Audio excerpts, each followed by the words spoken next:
768 will be the invitation hymn this evening.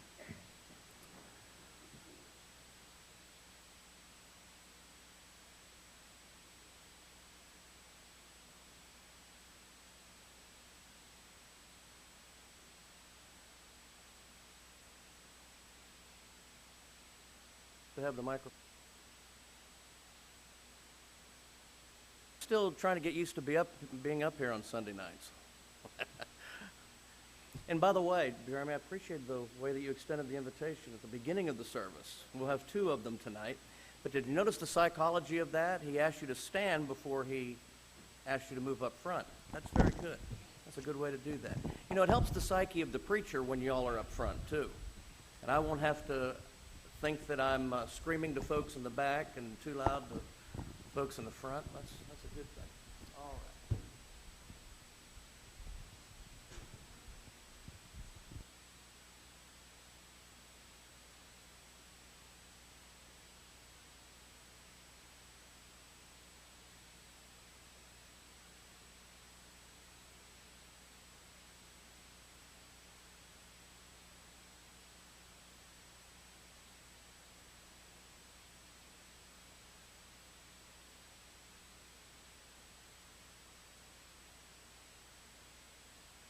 Thomas Wolfe, whoa.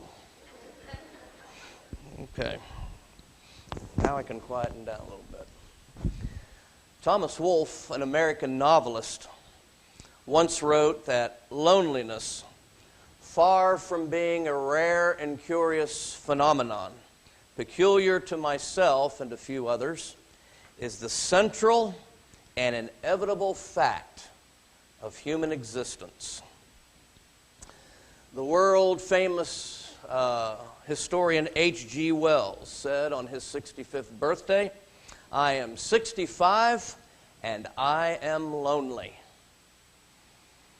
Loneliness has been termed a scourge of the modern age. I don't believe that. Loneliness has been a scourge of all ages. Misery, mastery of loneliness.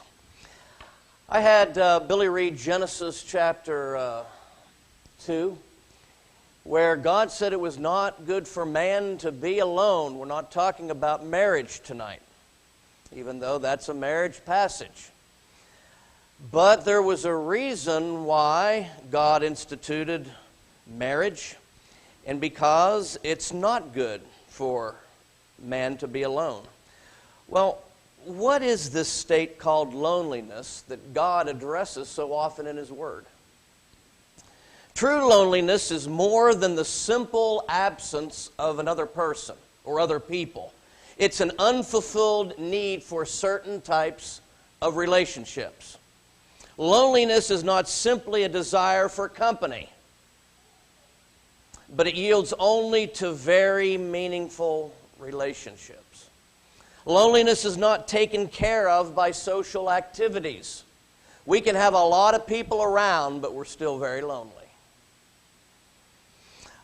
Sometimes those things make matters worse. Given the establishment of meaningful relationships, which God did through the church, loneliness will vanish abruptly. This is not something that it takes a long time to re-engage. One can be lonely one day, and the next day he's not. That can happen. There's no gradual recovery. There's no getting over it bit by bit. It ends suddenly. One was lonely, now he's not.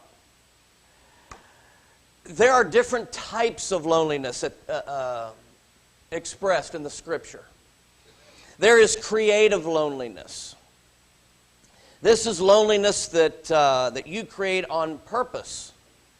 And many times it's done for a lifetime. You know, the creative work in art, or in science, or in music, or in literature. You know, the people that have given themselves to these areas are the most lonely. You know why? Because in order to hone their craft, they have to be what? Alone. Sermon preparation can be like that. If you ever have a preacher that comes to a congregation and says all he wants to do is study for sermons, you better get him to a psychologist. He's lonely. He doesn't want to visit. He doesn't want to do those things. He just wants to study. And we've all known those kind. They're lonely. Being alone allows you the time to see your work from your own perspective.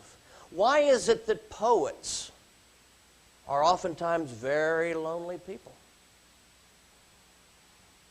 God does not allow a life of that in His Word. Christianity cannot be lived on an island. It can't be lived in isolationism. We must be in the world, though not of the world. You remember Emily Dickinson? You remember what she died from? Her views about herself vividly clashed with those round about her, so she decided, since she was so out of step with her world, she has decided to retire from it. Just kind of lock herself up and write poetry. And that's how she died. The majority of her poems show the depths of her isolationism and her loneliness. The two most basic types of loneliness that we find in the Bible are emotional loneliness and social loneliness. Emotional loneliness is when one feels that there is a lack of close, caring relationships. We're all familiar with this kind of loneliness, the no one really cares about me kind. And if you are emotionally lonely, even if you socially interact with others, guess what? You're still lonely. You're still lonely. And we have a plethora of examples of this in the Bible. Joseph was like this. Job was like this. Moses was like this. Remember Elijah? Sat up under the juniper tree, lonely. And the Lord had to remind him, hey, you know, there are others that haven't bowed the knee to Baal. You don't have to be emotionally lonely. Jesus Christ was like this. His life wasn't like this. What do you suppose the feelings of Jesus were when He took Peter, James, and John further into the garden? He went away to pray, and He came back, and what were they doing? Yeah, and Jesus said, couldn't you wait with me 1 hour? Jesus was lonely. And the statement on the cross, Father, why have you what? Jesus was lonely. But you know, this didn't characterize the life of Jesus, did it? Oh no, not at all. All of us have been in one of these states. Social loneliness is caused by the absence of a social network that perhaps earlier in life was important.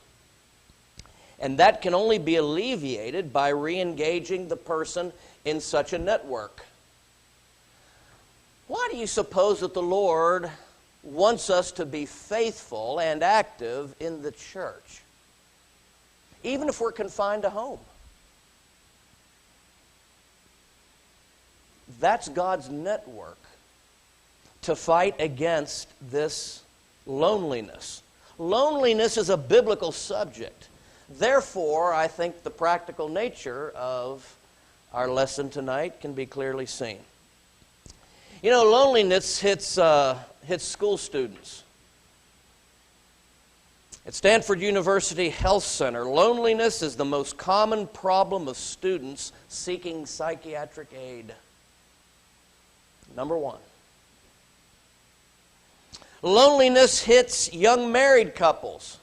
Well, how could that happen in the prime of life? Young married couples are very sensitive to the action of peer groups and ready to confirm, to confirm and to conform and gain approval of others. And it's easy to see in young marrieds of the church if their peer groups are mainly in the world or if they're in the church. There's a continuing fear of not measuring up. You know, keeping up with the Joneses start at this level. And sometimes that produces a feeling of separation, which then leads to loneliness. Loneliness hits middle-aged people. Ever hear of the midlife crises? Yeah, loneliness is a big part of that. You know, I'm just not what I used to be. Not worth much. Loneliness hits elderly folks. God never intended for His people to be lonely, neither emotionally or socially. Along with loneliness being a major biblical theme, so also is fellowship, joint participation. And we must all actively seek it. You know, one class of people in the church that I particularly notice is the one that comes to Sunday morning service, sits in the back, gets here right when the service has started, leaves as soon as it's over, never engages in any activities, fellowship meals, anything. That person is lonely, especially from a spiritual standpoint. No one travels the solo route comfortably. And although some people make us miserable sometime, people, particularly Christians, are also a main source of pleasure and fellowship. I've never been able to understand why a Christian who is suffering from a particular crisis in life decides to stay away from the fellowship of the church. I've never understood that. It's a fact that those who feel unhappy and empty and awkward and restless and hopeless, correlation studies show that they are also lonely. A number of studies also show that those who are lonely are also likely to be depressed. Giving up any hope that you can change your loneliness then becomes a self-fulfilling prophecy. If you see the situation beyond your control, guess what? You continue to be lonely. The severity of loneliness. It's the same way with anything that stands between you and God. The absence of God brings loneliness. You know what the worst thing about hell is? There's no trace of God there. It's full of loneliness. Well,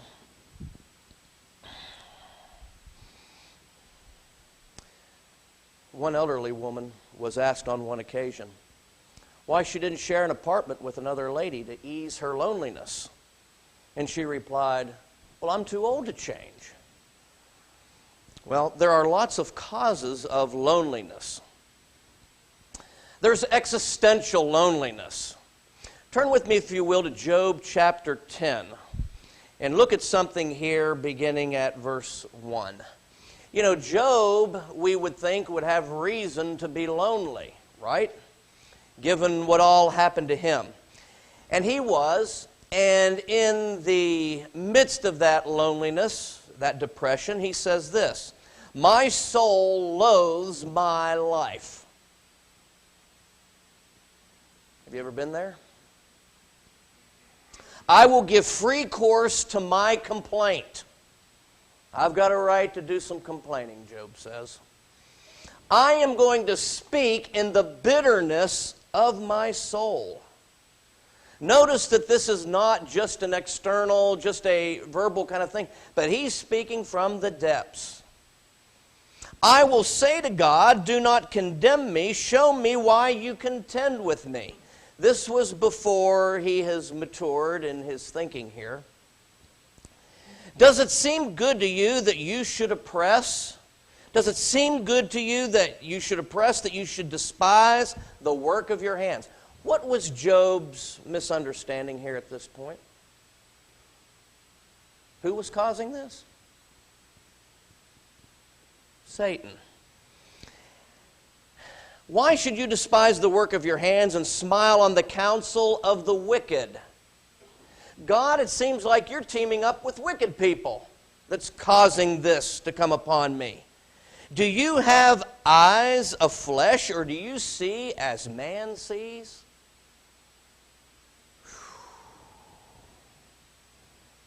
I wonder if Job had a do-over there. Would he ask that same question? Are your days like the days of a mortal man? Are your years like the days of a mighty man? That you should seek for my iniquity and search out my sin, although you know that I'm not wicked. You see, that's what he had to defend with his so-called friends. You know that I'm not wicked, and there's no one who can deliver from your hand. Your hands have made me and fashioned me an intricate unity. Yet you would destroy me? Remember, I pray that you have made me like clay, and you will turn me into dust again. Did you not pour me out like milk and curdle me like cheese? Clothe me with skin and flesh and knit me together with bones and sinew? You have granted me life and favor, and your care has preserved my spirit. And these things you have hidden in your heart. I know that this was with you. If I sin, then you mark me, and I will not acquit me, and will not acquit me of my iniquity. If I am wicked, woe to me. Even if I am righteous, I cannot lift up my head. I am full of disgrace. See my misery. Alone, suffering alone. Job was a type of Christ. Existential loneliness, uncertainty of life, being mortal. There's a type of loneliness that comes with that. That should turn us to the God of all comfort. A lack of support from one's own environment. You know, many children are lonely and parents don't even know it. They don't know it. But they're in all kinds of sports and activities and, school activities, everything. But the environment in the home has been found to correlate significantly with loneliness. Remember, having people around does not necessarily mean there won't be loneliness. Most who feel chronically lonely came from homes that were unhappy.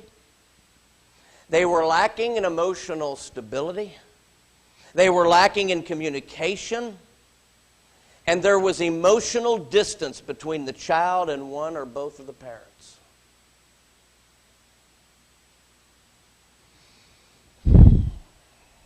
We've got to understand this, especially in a society when both mom and dad are splitting time between 3 jobs. It is still very important that mother be the keeper of the home. And that doesn't mean just to dust the furniture. It means to provide the emotional stability where the children are not lonely. Lonely children inevitably grow up seeing that they don't fit in with any group, that people are ignoring them. Are you familiar with the church member who's always wondering why people aren't coming to visit them and that more attention isn't given to them? That people are slighting them and not paying enough attention to them, and they're always projecting these feelings of inferiority. They're lonely. Many Christians are lonely because they're cutting themselves off from the spiritual environment that God intended for them to have. You know, it's amazing how many opportunities here at Woodstock Church of Christ we have to be together. And sometimes it's just downright staggering. But some will make an appearance once in a while and never get involved and wonder why I'm lonely and why people are ignoring them. Loneliness is caused by a lack of that support from one's environment. Loneliness comes from a sense of failure. You know, God has taken care of that in our lives. Jesus has come to bring us to the glory of God. People who have had blows to their self-esteem that have demoralized them and made them feel empty will withdraw from others. You know, that's why sin is so ugly. That's a negative consequence of sin. When we know to do right, but we're engaged in that which is wrong and failing to do that, what are we doing? We're subconsciously cutting ourselves off from God and from His faithful people, and feelings of loneliness begin to set in. A sense of failure. Then we take a back seat and we begin to withdraw and not get involved. Rebelling against or ignoring God causes these same feelings of isolation and loneliness. What do we learn from the prodigal son? He was so lonely that he had to come to himself to re-engage that fellowship, to reestablish it. He was isolated from his father, he was isolated from his true friends, and his loneliness brought him to himself. Are you feeling lonely? Emotionally, socially, spiritually, whatever. Come to God, and that loneliness goes away. Boom, like that. Not bit by bit, now. God tells us, work while it is yet day. God tells us, teach the gospel. God tells us, get into the lives of other people. We ignore that, guess what results? Loneliness. Because then all we have is a network that's apart from God. Well, when a person has truly learned how unfaithfulness reduces one to nothingness and loneliness, it leads him to say then, take my life and let it be consecrated, Lord, to Thee. Take myself and I will be ever, only, all for Thee. That's a great song against loneliness, battling loneliness. Many times we speak disparagingly about people who are insincere.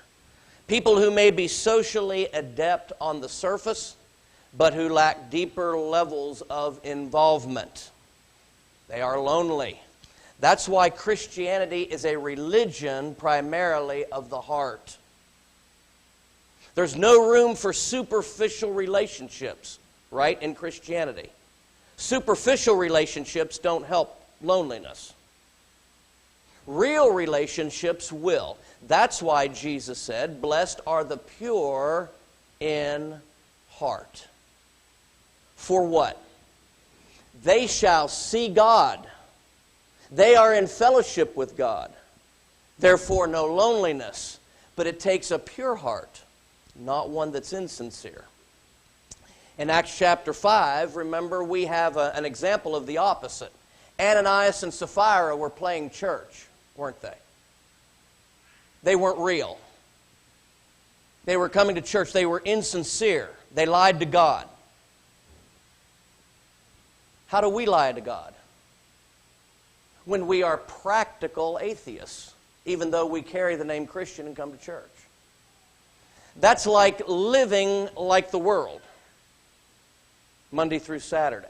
And then we wonder what's missing. Why does it feel lonely? A number of our values are conducive to loneliness. You remember when Robert Frost wrote, good fences make what? Good neighbors. Mobility. Everyday life outside the home. You know what one of the most loneliest possessions we have is a car. It's a car. L.A., we're told, was a city built for cars. How much time do we spend alone in the car? Well, I want you to guess what major U.S. city has the most, on a percentage basis, has the most cases of depression and loneliness in the United States? Los Angeles.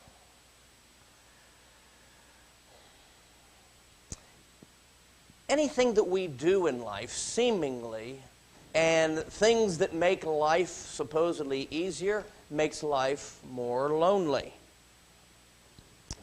Even in one of the last places where there should be conversation, our barbershops and hair salons now have incorporated television sets to where there doesn't have to be communication.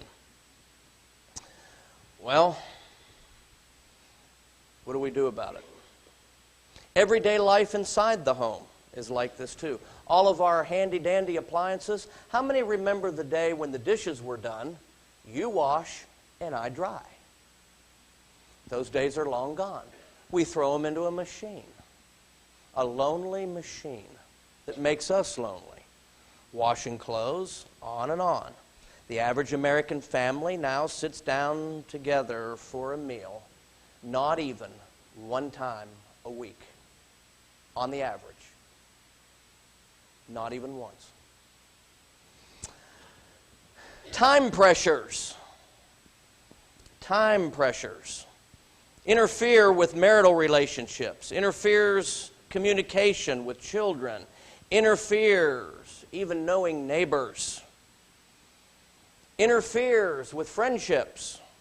We come home tired, not much communication, and we wonder why, when in our more sober moments we admit, hey, we're lonely. All these patterns contribute to it. We wonder then why we don't have more friends. We wonder why we don't fit in. We wonder. American culture, it's changing. The values are focusing more and more on the individual, and that lends itself to loneliness.